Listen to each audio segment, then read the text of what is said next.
Good afternoon, class. This is Chris Hughes, and today I'm going to give you some information about the Defense Travel System, commonly known as DTS.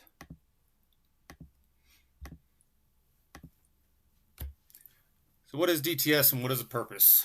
So, DTS allows the traveler to make reservations, check current per diem rates, and prepare different documents that they will need to submit for their voucher or for their authorization.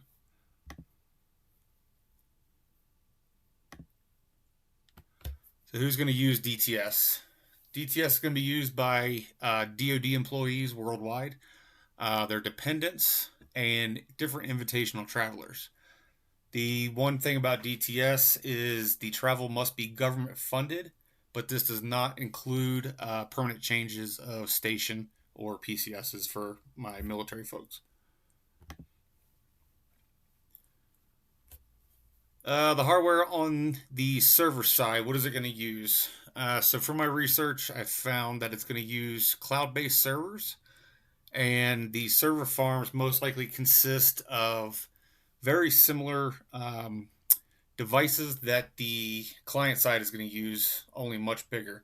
And we're going to talk about the client side here in a second. So,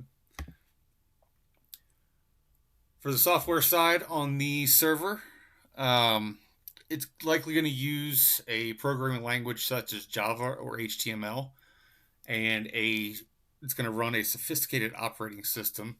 Although I could not find any specifics, being that it's a government website. So back to the hardware. On the client side, like I said, the server side is going to use some very similar things, but on the client side specifically, we're looking at you're going to need a monitor or multiple monitors, keyboard, mouse, different power cords, or you can roll all this up into just your everyday common laptop. You're also going to have the various ports on your computer, your internal memory, your processors, and you may or may not have a disk drive. Additionally, to run DTS, you are going to need a common access card reader, and we'll get into that here in a second.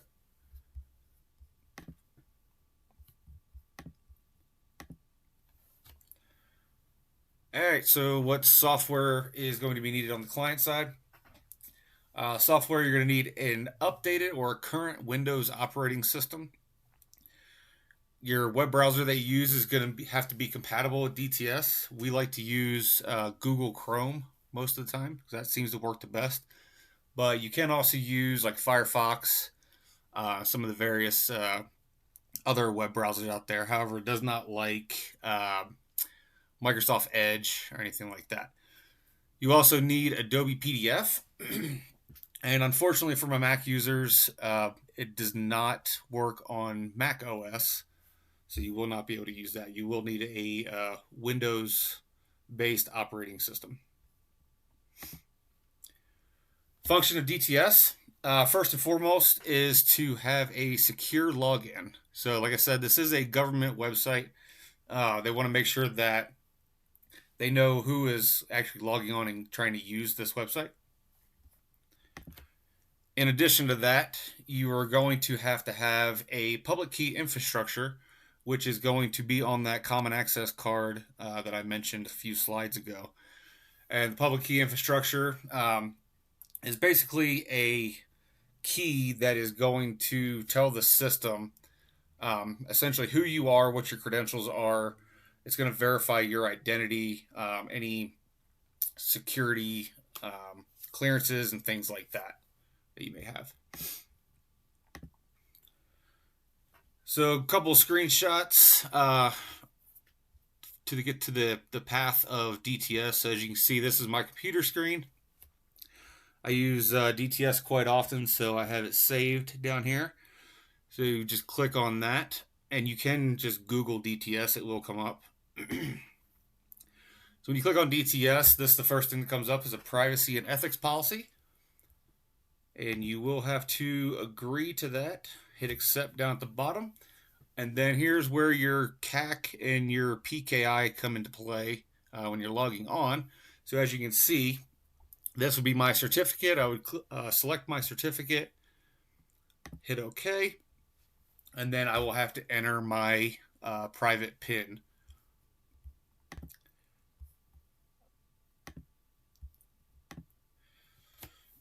All right, moving on to some more functions. The secondary function of DTS is it's going to serve as a historical database for all of your government funded travel that you take. So here you can see back into my personal DTS again. If you scroll down, you can see every trip that I've taken with the government, all the way back to about 2007-ish or so. And this page right here is going to be your authorizations list. So for military, same thing as orders.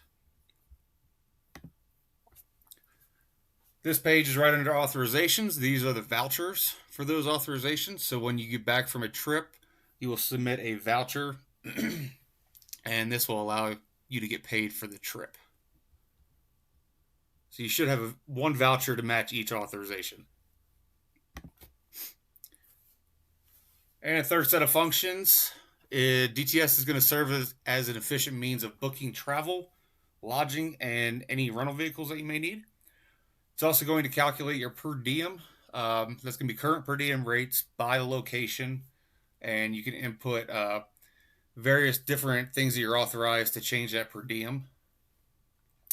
And DTS is also going to ensure a timely monetary payout to yourself and your credit card. So as you can see, here's my most recent trip that I just got back from. I went to Spokane. So towards the top, it'll show your location, the trip type, things like that, the dates that you were gone.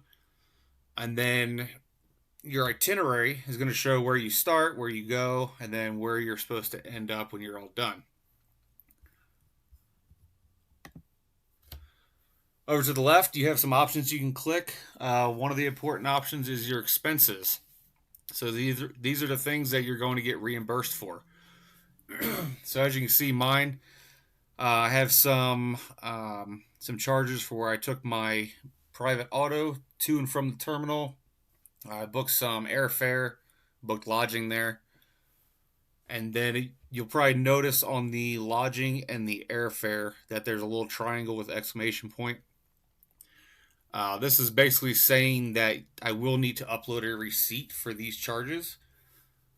Lodging and airfare, you automatically have to upload receipts. However, anything over $75 that you're trying to claim, you must upload a receipt.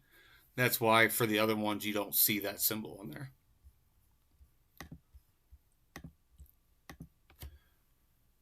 And continuing further, you have a per diem tab. So it gives your dates that you're going to be TDY, and then how much lodging I'm authorized per day, and my meals and incidentals, which are essentially it's my per diem rate, which I'm going to get paid for my different meals and a few miscellaneous other things that I'm authorized. And down at the bottom, it shows the total of those. And finally, this page is pretty important. It gives your cost breakdown for the trip. It also shows who is going to pay for this trip, which organization, which office type thing. And here's my references that I used. And now, bear with me for a second. I'll pull up and give you a little walkthrough.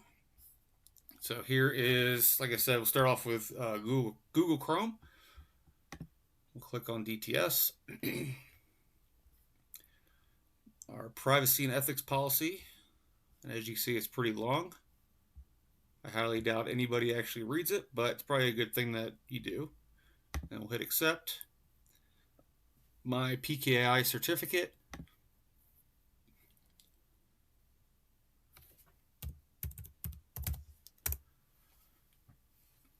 And then once I enter my PIN, it brings me into DTS. So here's the beginning page that you just saw. The top here it has my name, so I know it's mine. And then, like I mentioned, here's all of my authorizations, and I have multiple pages worth. And then sometimes you may not see all of yours, so if you just click Show Inactive Documents, then normally more will show up. So you can also click over here if you want to see your past vouchers. And same thing, it'll keep all your vouchers so you know if you ever get audited for anything, come in here and see what you actually did. All right, so we'll just go back into the one I just showed you. But so I showed you the authorization, I'll show you the voucher that I just submitted for this trip. So as you can see over here to the left, has my document name, me as the traveler, and then my itinerary. So same thing as you saw on the one screenshot, where I was going, my dates of travel, the reason for my travel is for training, and then I left from my resident to my TUI location. It has my different flights on there, my return flight, and then down here has my reservation expenses for my flight. And as you see, I did attach my receipt. And then other expenses, I have my lodging, which I also attached my receipt. And then the few other things that I claimed. And then if you have any other documents that you need to upload for any verification reasons, you can go into substantiating documents and submit those to the approving official. So if I were to go into expenses, this is the page that you just saw. Very similar. Then we can hit continue. And it'll take me to my per diem amounts. And in here, if I needed to, which this one I did not need to, but you can go through and edit your per diems depending on what you're authorized. So it gives my totals down here. Hit continue. Then my accounting, again, shows who this trip is funded by, and it gives the breakdown of costs. And then what I was allowed, and what the actual amount is that I claimed. You can see 9 times out of 10, they should be the exact same. If not, you'll have to explain why they're not. And then a financial summary review. So as you can see, GTCC, for my military people, you know what this is. This is just the government travel card that they give us. So you can see that's what is charged on my card, how much it's going to go to reimburse that and pay it off, so I don't owe the government money. And then this is how much is coming to me as my per diem and the food and stuff that I bought. Just click continue. As you can see, here's my stuff. Please don't anybody come hunt me down that you see my address or anything like that. And then one final review of the voucher. Everything looks good. And then here is a pre-audit that DTS automatically does anything that you might have to explain. So as you can see right here, lodging not used, but I did have lodging on there. So I booked this lodging outside of DTS. I was with a group that we had to stay together. So we didn't want to get split up, so we made sure we all booked together.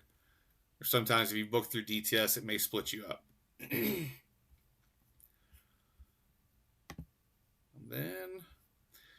So at the end of your voucher or the end of your authorization, as you can see, this would come where you would sign your voucher and submit it. Looks a little different since I've already submitted this one, but you would have essentially just submit button down here. You get a warning saying that it's a government document, you're not falsifying it, anything like that. And then once you hit submit, this document will go off to the reviewer. They review, make sure everything looks good, and then it would go to the approver, which, as you can see on here, is an Adam Navin. He would go through, he would approve it, and then your voucher would be good to go. Then it would go to the Defense Financial Accounting Service, and then they would pay you. So that's a little walkthrough of DTS. Hopefully you enjoyed. And if you have any questions, just let me know. Thank you.